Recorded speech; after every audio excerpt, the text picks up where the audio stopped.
¿Qué tal? ¿Cómo le va? Muy buenas noches. Fíjese qué interesante, ¿no?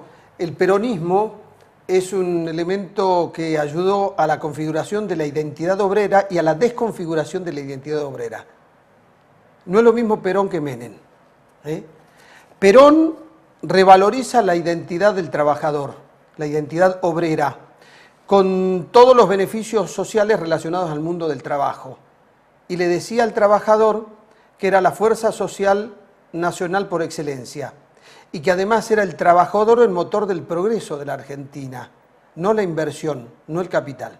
Por eso también surge el antiperonismo, ¿no? Había una mirada clasista en todo esto. Los sociólogos dicen que en realidad la identidad obrera, en la época del Perón, el obrero la construía más en la plaza que en la fábrica.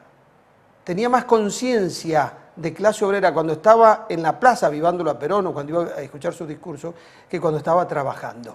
Fíjense qué interesante la observación de algunos sociólogos. Pero entonces después llega la crisis, a ver, estamos hablando del peronismo de 1926-1955, cuando uno repasa las medidas sociales del gobierno de Perón. Después viene la crisis del 70, viene la crisis del 90, hiperinflación, efecto tequila, 2011. Entonces encontramos que hay un proceso de desindustrialización, un retiro del Estado de las funciones fundamentales, flexibilización laboral, hiperinflación, fractura social, la desconfiguración del mundo obrero. Hay profundos cambios en el entramado social. Ya hay una ruptura muy grande de lo que son los resortes laborales, sociales y culturales que unían a este colectivo social, que es el hombre del trabajo, ¿no?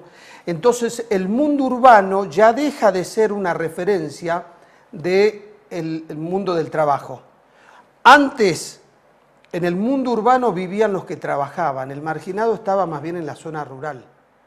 Sin embargo, con estos procesos, estas crisis, ¿qué ocurre hoy en el entramado urbano? Se multiplican los colectivos sociales. Está el trabajador en blanco y el trabajador en negro. Está el que se asentó ilegalmente, porque no tenía techo, se fue a la ciudad y se asentó en la ciudad. Antes no existían estos. Está el cuentapropista, aquel que trabaja por su propia cuenta y bueno, busca diariamente construir su destino. Está el profesional, pero desocupado. Está el subocupado. Está el informal. Y está el subsidiado. Todos en la trama urbana. Antes en la trama urbana estaba más bien el trabajador. Hay una complejización entonces de la realidad social. Hay una ruptura de la colectivización, dicen los sociólogos, o sea, de la conciencia de ser una parte de un todo mucho más grande. Y hay una irrupción de la individualización. Soy más individuo que colectivo. Y las identidades entonces se vuelven más frágiles, porque no es lo mismo la pertenencia a un grupo, a un colectivo, que la pertenencia a mí mismo, de acuerdo a mis gustos, a mi consumo, a la música. Así se están construyendo hoy las identidades más que la pertenencia a una determinada actividad, a un determinado trabajo, ¿no? Entonces le decía, hay una fractura social, una multiplicación de los conflictos, un Estado que se siente impotente porque tenía políticas para determinados colectivos y hoy se multiplicaron los colectivos sociales. Lo que pasa en Tucumán, fíjense, un gobierno que da muchas respuestas, sin embargo, encuentra a muchas familias que no sienten la presencia del Estado. Es más compleja la trama social. Entonces hay que poner a un Estado que comprenda esta complejización urbana y elabore políticas más focalizadas. Por eso, con toda esta crisis, es muy importante hablar del emprendedorismo, esto de enseñarle a los individuos, ya que la generación de mano de obra es menor a la demanda, enseñarle a los individuos a construir su propio camino.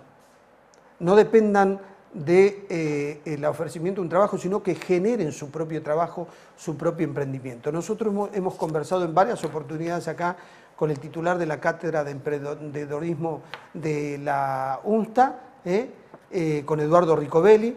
Y esta noche hemos invitado a Juan Luis Fernández, director del IDEP, porque van a hacer una actividad que tiene que ver con la creación de la conciencia emprendedora. ¿Y saben por qué es importante esto?